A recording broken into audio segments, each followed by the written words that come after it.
Hello, everybody out there on YouTube. We are in the Middle Age, guys, and we are going to be continuing our review for all the episodes of Young Justice, going all the way through until Season 3, Outsiders, finally comes out. Let's get the introductions out of the way. I'm the Reverend. The Theme here. And I'm Grey Mouse 1. In this particular video, we're going to be reviewing Young Justice Season 1, Episode 5, entitled Schooled.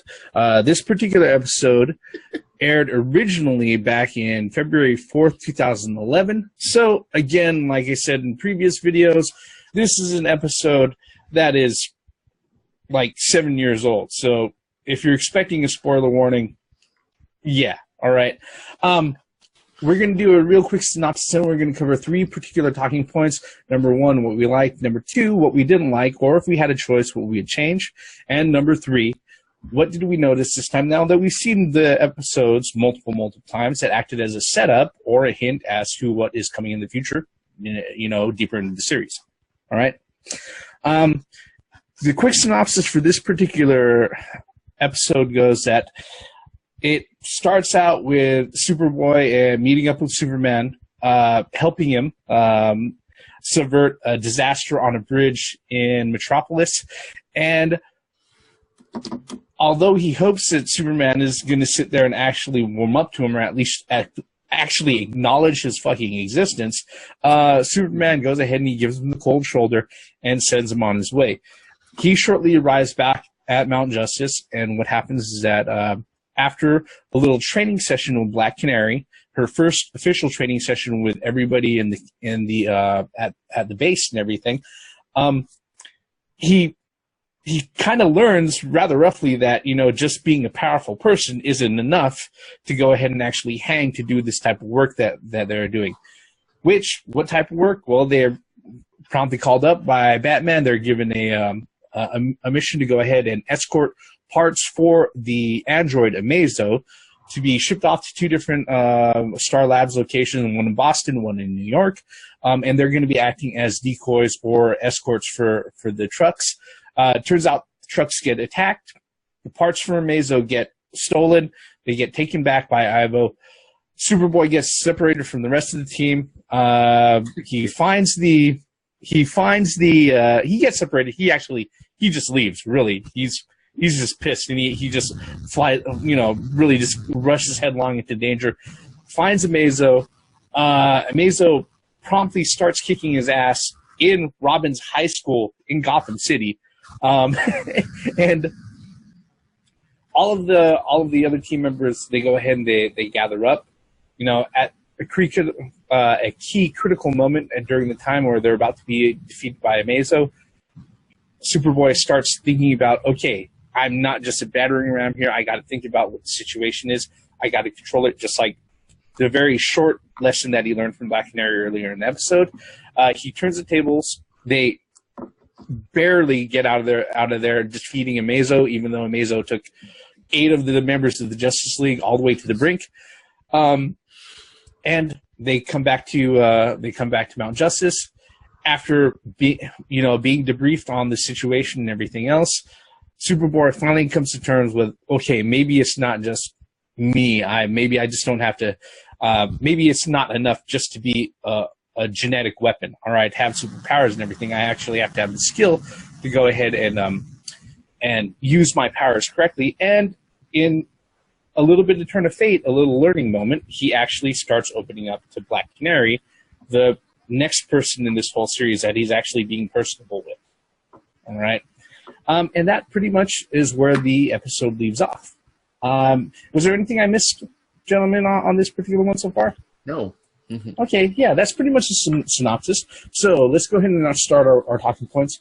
First thing we're going to talk about is that in this particular episode, what did we like? Gentlemen, the floor is open. Superboy. You know, the way he interacted right after his confrontation with Superman, when he got back to the cave and Jean showed up, Martian Manhunter, he wasn't too thrilled about that because he saw every sidekick that was available at the time interact with their proteges.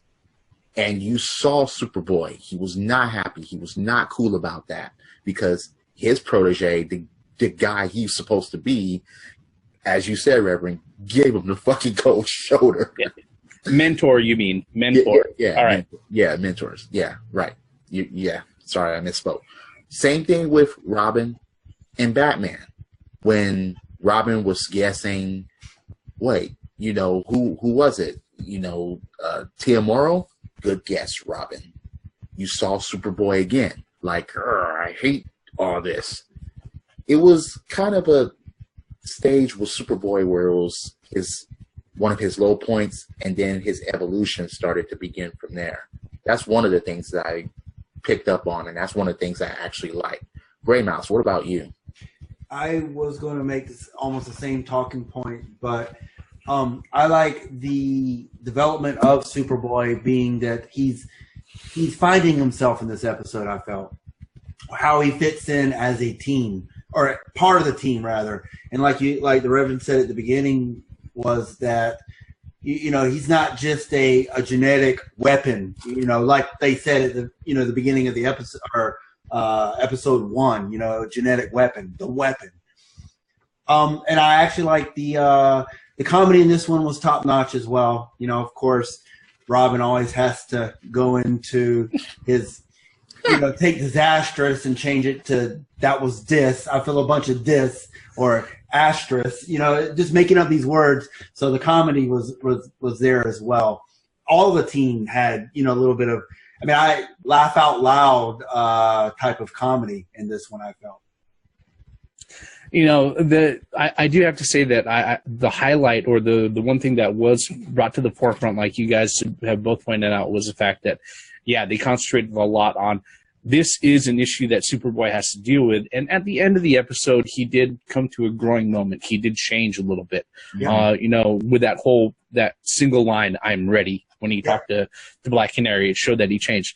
But the one thing that really stood out to me in this particular episode, and it's really funny because maybe I'm just weird, or maybe I'm just an audiophile when it comes to dialogue and stuff like that. But the most intriguing thing in this fucking episode didn't involve any sort of action at all. It just involved Bruce Wayne and Clark Kent sitting in a fucking cafe waiting for food to come. I was going to point that out too. Yeah. Talk. Yeah, from the very beginning, we need to talk. And right after everybody leaves, before Superman can fly off, he puts his hat on his shoulder. He's like, "Wait, I told you we need to talk," right? And he's sitting there and he's giving him the whole spiel. And the funny thing is that it's me reaching for a little bit when Bruce Wayne sits there and says, "Look, I know this comes as a surprise to you. Believe me, I can relate." It kind of hints that maybe he knows about Damian Wayne or something else like that happening, also in his own history or something like that. But when he sits there and he tells them, "Hey, look, how he came about, where he came from, you have to put that aside right now. Mm-hmm. He is here and you have to deal with that." And then Superman, Clark, he's like, "No, I don't need to be around." He's like, "That's what you're here for. I just remind the kid of everything that he's not." And then right when Bruce Wayne says, "Look, the boy needs his father," Clark Kent jumped up. It looked like for a second there, like he wanted to level the whole fucking cafe. It was like, "Fuck this shit. I am out of here. Don't saddle me up with this kid." Yeah, and Clark Kent bolted. It was funny how Bruce Wayne was going to be the almighty voice of reason when it came to dealing with the whole situation with kids and fathers. Yeah, when it came to being a parent, being a father figure. I find that scene very personable, though, actually, because it was Bruce Wayne and Clark Kent, not Batman and Superman. So it brought it down to a different level. Like, look, the capes are off. Literally, let's just have a talk. He, believe whether you like it or not, he is your son. Yeah. And then, like you said, Clark Kent's perfect. I mean, matter of fact, I'll take that. What was it? Dessert. Yeah. Get that dessert to go. That blueberry pie. I'll take the apple pie to go. Thank you. Because the way he stood up and he just got up, it was just done. The words hasn't left Bruce Wayne's mouth yet, and Clark Kent was standing up. I was like, "Damn, that was quick." He's like, Yeah, that was just the instant rejection of the whole situation and the whole conversation. Look, Clark Kent wanted to hear none of that. Yeah, and the thing is about it, it's just, like I said, it's really funny because this particular episode had a lot of action. There was a lot of shit going on. But the one thing that stood out to me most is just these two guys waiting for a fucking order at a cafe, talking about, random shit, pretty much. I think the opening sequence was very symbolic of what the episode is going to be about. Because, you have the Golden Gate Bridge, I guess. Well, it's in Metropolis. It's in Metropolis, whatever, right? You have the bridge coming apart, and Superman on the bottom, and then Superboy comes off the top of it and jumps in there, and you could feel, and then afterwards, Superman reprimanded Superboy, Yeah. What if, it didn't happen, but what if it did happen? So there was some friction there, and that set the whole episode. So I like that part too as well. Sorry to throw that in there. It was that whole part about, I don't know either. Maybe we could figure this out. Maybe you could help me figure this out. And his whole response. Rejection. It was rejection. Let's not be complete, he was like, 100% rejection. We don't know the extent of your powers. He's like, well, maybe you can teach me that. Yeah. It was complete rejection. It was rejection of even at that cafe, at that dessert. Yeah. But it was just the funniest. It was funniest part of the rejection. It's like, wait a second. Okay, wait. As far as you know, he's Kryptonian to a point. Yeah. Who else is going to teach him about Kryptonian things? Yep. Yeah. I mean, you, Superman. Yeah, and they haven't mentioned anything about Kara, Supergirl, at all in any of the series at all. So, I mean, the only other Kryptonian that's left right there is at this moment in time is definitely Superman. But yeah, like I said, it's what does crypto count?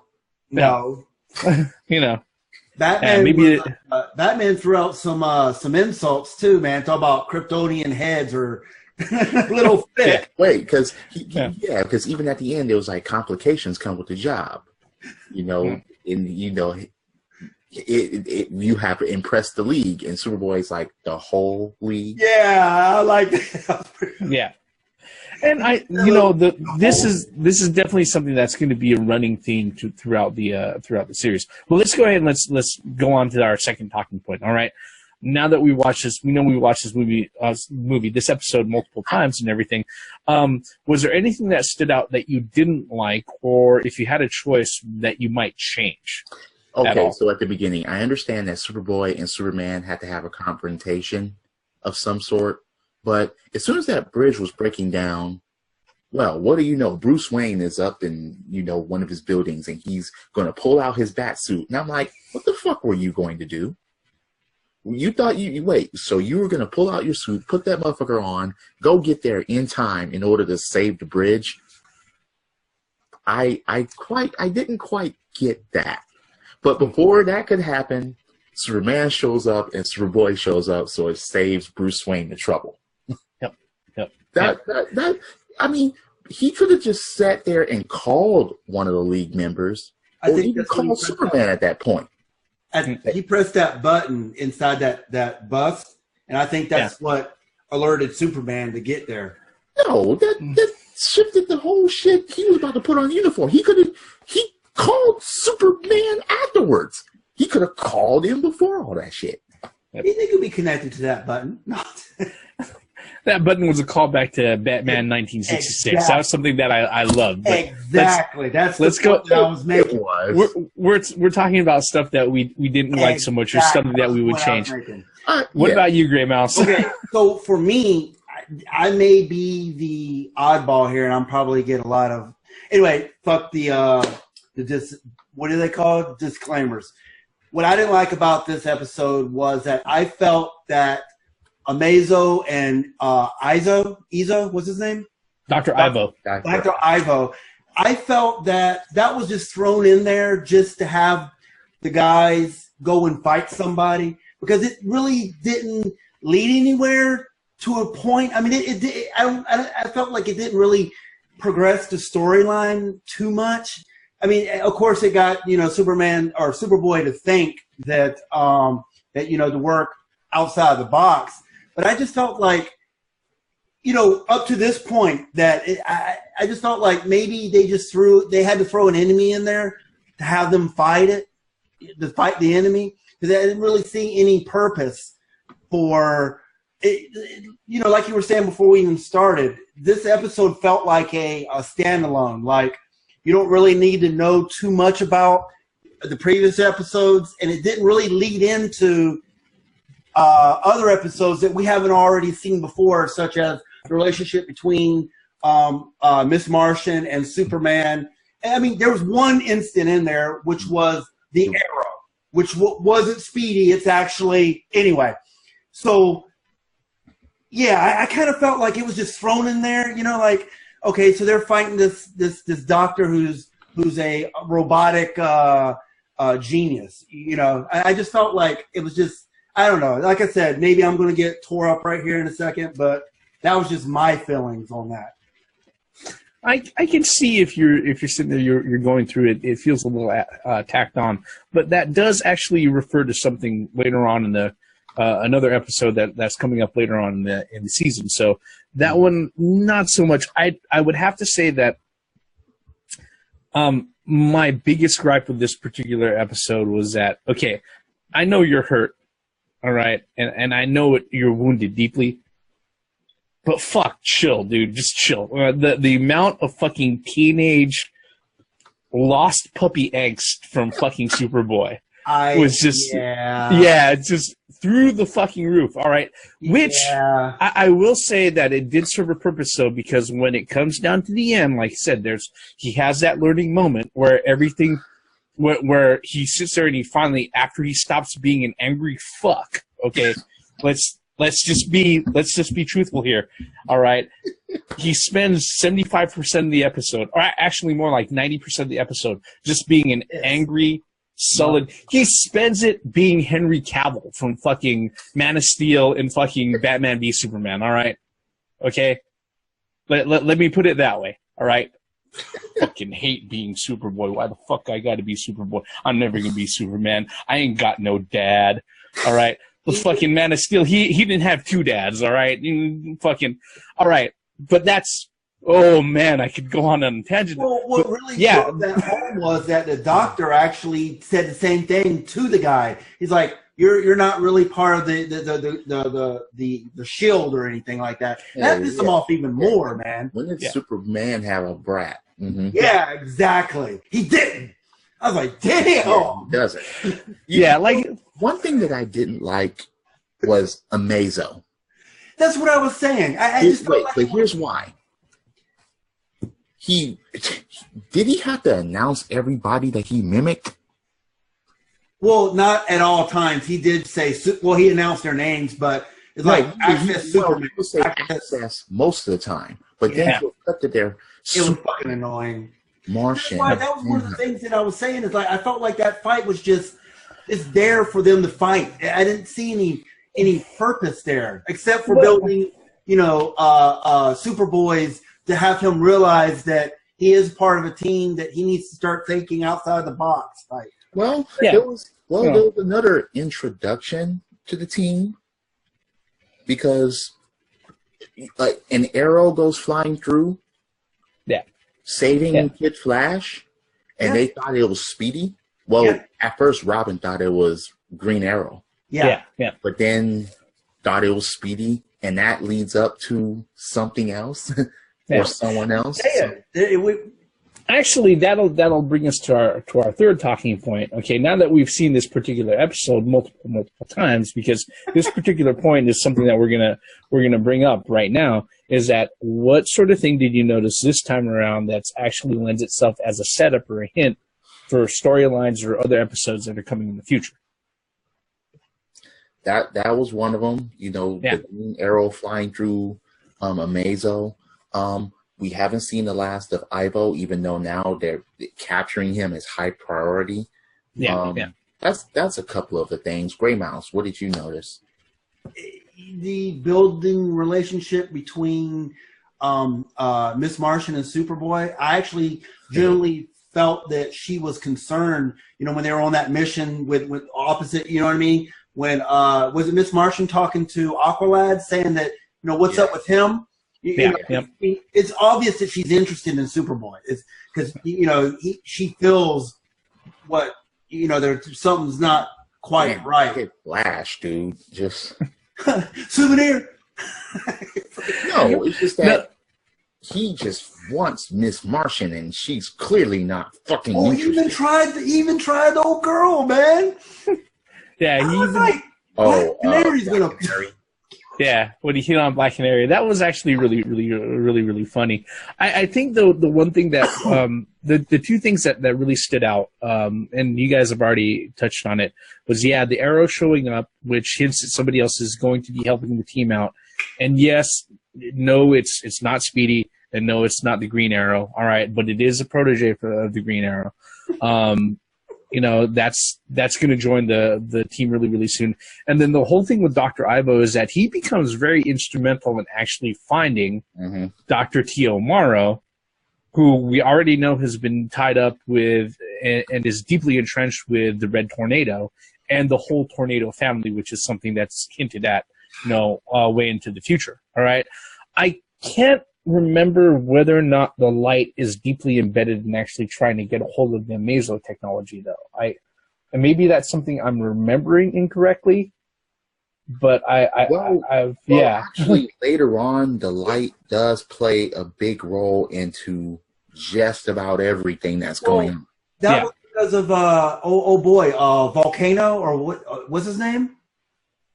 Yeah, Dr. Tio Morrow and Red Volcano, yeah. Red Volcano, yeah. So the Light is involved. Okay. Yeah, so Amazo isn't completely removed, and he's not completely random as far as being thrown in there. But I can see where, like, my gripe with the way that Amazo got taken down was the fact that, okay, he took 8 members of the Justice League. It took them 4.5 hours to go ahead and take him down. All right. And they were able to take care of him in less than 20 minutes. Yeah. All right. Well, Superboy was able to figure it out and be able to take care of him in less than 20 minutes. Well, the thing is, though, on the Justice League's defense was that the Doctor wasn't there. That Amazo was the only. He was fighting Amazo. They figured out the way around it, that the Doctor was actually there. Go after the Doctor. They went after the Doctor. So yeah, you can't say that, man. I understand what you're saying. I know what you were doing, but yeah. Yeah, I'm just saying it should have felt like they were fighting the whole of the league by that time. Instead of Amazo accessing one by one. It's funny because he did access Black Canary and he threw Superboy. That really clicked. Yeah. In the Superboy after that had happened. Well, he got hit twice. He got hit by her Sonics and then got thrown. No, but it was the throw that really did it. Oh yeah, that was like a big middle finger right there, dude. Like what the fuck? After all of that, judo throw again? Yep. By one of her skills? What the fuck is that? That's. Yep. Yeah, it's one of those things. Like I said, overall, I got to say, though, this particular episode, even though it does feel like it can stand alone by itself, it does connect very well with other things. And like I said, when putting aside the Superboy angst, all right, the super angst, okay, that was present in the episode, it does actually serve a purpose right at the end where it comes to a point where he's like, okay, I'm figuring this out, which, guess what? The transformation between him at this point and episode 5 in season 2 is like fucking night and day. So we know that there's definitely growth in the character. So the question I got is this: do you guys feel that it was the appropriate amount of time for Superboy to find himself? Because it seems to me like, I mean, we're building up here, and I think moving forward to episode 6. they've become this team now. You could see that. Well, the build is still going. Do you think that in this episode, because I mean, Superboy is pretty much night and day, like you just said, from the beginning, and then at the end of the episode, he's almost like he's like the eureka light bulb. Do you think they did that too quick? No, I don't. All the pieces aren't fit just yet. Yeah, I don't think they're doing that too quick for the fact that there's still more than enough episodes for them to fuck up like dumb teenagers. All right, and that's, believe me, we're only on episode number 5 out of what 24 in this particular season. So yeah, there's still a lot of room for them to do really stupid teenage shit. But yeah, I think at this point this is a good point to go ahead and wrap this particular video up. Yeah, it's I can't say it honestly any other way, you know, because that's the biggest difference between them and their mentors is the fact that they're coming from a spot where they want to do a lot of things, but they don't quite have the understanding and the control to be able to do them the best way possible. All right. Yeah, but I think what we're going to do is we're going to go ahead and we're going to wrap up this particular video. You know, this is our particular review and our thoughts on Young Justice Season 1, Episode number 5, Schooled, which aired out on February 4th, 2011.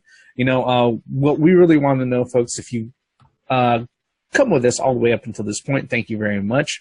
What are your thoughts on this particular episode? In fact, give us your thoughts on this video. Are our reviews off base? Is there something that we overlooked? We want to know. You can let us know by leaving us a comment below. While you're at it, mash on that like button, mash on subscribe. We always appreciate it when you do, and we like those little numbers ticking up. Believe me, we do. With that, we are the Middle-Aged Guys. We're going to go ahead and we're going to wrap up this particular video. All of our bullshit on Schooled ends right here. I'm the Reverend. The Theme here. And I'm Gray Mouse 1. All forms of entertainment has the right to exist, even if you don't like it. Credits.